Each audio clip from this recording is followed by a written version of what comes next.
బోధస్థితి లక్షణము 7.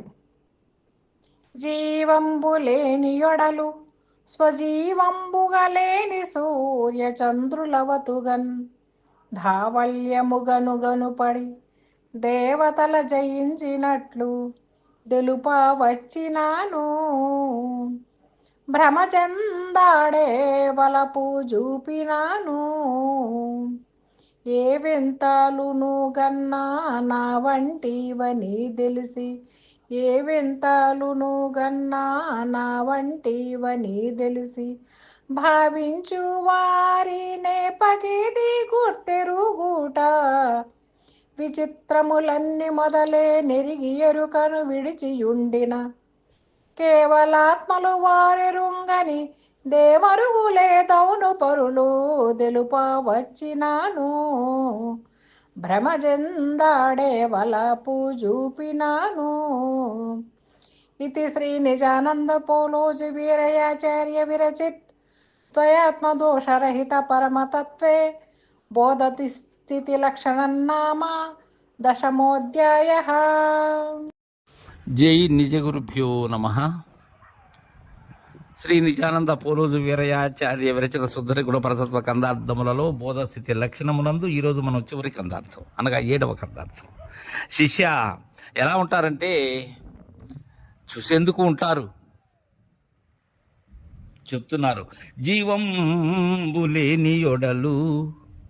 ఇక్కడ పోలోజు వీరయాచార్యుల వారి పద ప్రయోగములు మాండలికంతో చాలా ముచ్చట గొలుపుతూ ఉంటాయి.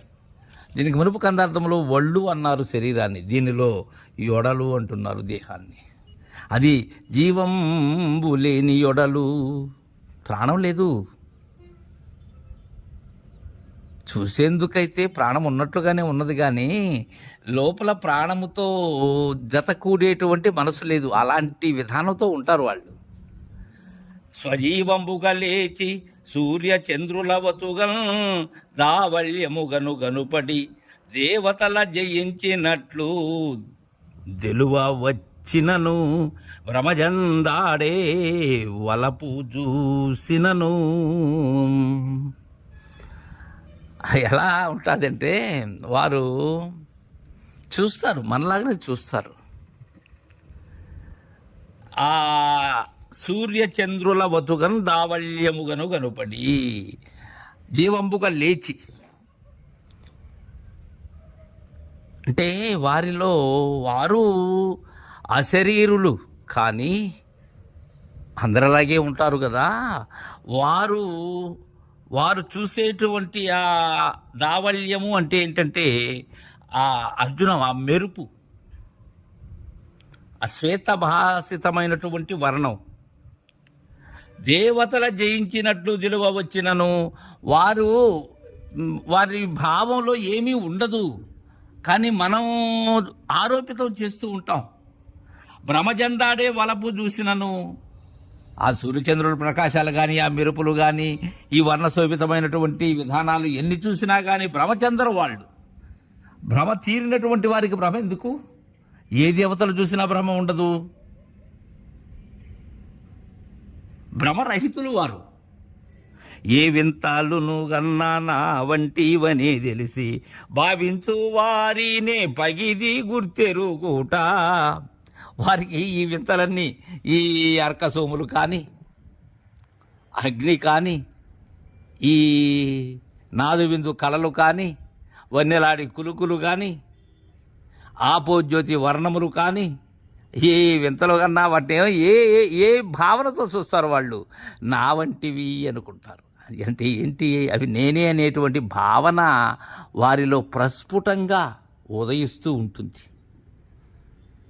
ఎరిగినటువంటి మహనీయులు ఎరుక చేష్టలు ఎలా నమ్ముతారు?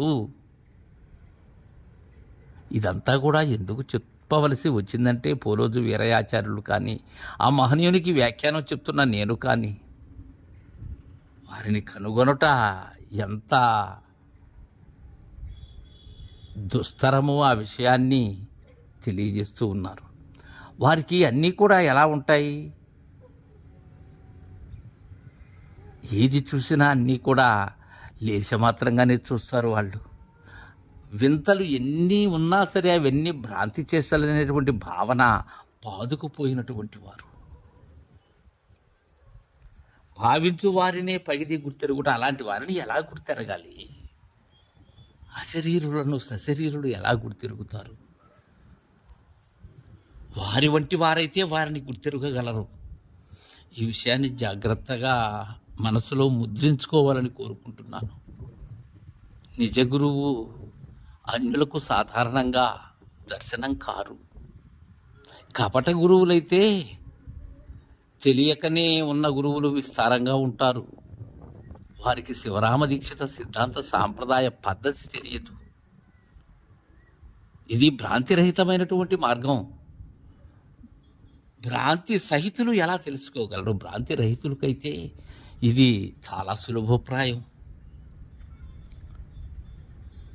విచిత్రములన్నీ మొదలే నెరిగి ఎరుకను విడిచియుండిన కేవలాత్తులు వారెరుంగని వే మరుగు లేదవును పరులు తెలుపవచ్చినను.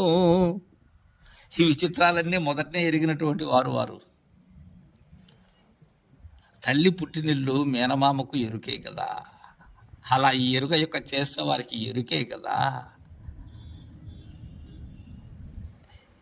మొదటే ఎరిగి ఎరుకను విడిచియుండిన, ఎరిగినటువంటిదేదో ఎరిగిన ఎరుకనే ఎరిగినది ఎరుక లేకుండినటువంటి వారు. కేవలాత్మలు వారెరుంగనిదే మరుగు లేదవును. వారెరుంగని మరుగుంటుందా? నిజగురు మహారాజులు ఎరుగని గోప్యం ఉన్నదా? వారెరుగని రహస్యం ఉన్నదా? వారెరుగని కీలు ఉన్నదా? వారికి తెలియని ఆనవాలు ఉన్నదా? ఏమీ లేదు. సర్వజ్ఞులు. తెలియనట్లే ఉంటారు, విననట్లే ఉంటారు, వింటూ ఉంటారు, తెలియనట్లే ఉంటారు, తెలుసుకుని ఉంటారు, అననట్లే ఉంటారు, అంటూ ఉంటారు, చూడనట్లే ఉంటారు, సర్వాన్ని దర్శిస్తూనే ఉంటారు. వారయ్యా లేదవును పరులు తెలుపవచ్చినను బ్రహ్మచందాడే వలపు బాపినను. వారిని పరులైనటువంటి వారు అంటే పరులంటే ఎవరిక్కడ? దృశ్యముతో మమేకమైనటువంటి వారు, త్రిపుటితో సయోధ్య జరిపేటువంటి వారు, త్రిపుటి రహితులు కాదు వారు బ్రహ్మచందరు అని బోధస్థితి లక్షణాన్ని మనకు చక్కగా తెలియజేశారు. ఇది శ్రీ నిజానంద పౌరోజు వీరయార్య విరచిత ద్వయాత్మదోషరహిత పరమతత్వే బోధస్థితి లక్షణన్నామ దశమోధ్యాయ. జై గురుదేవా.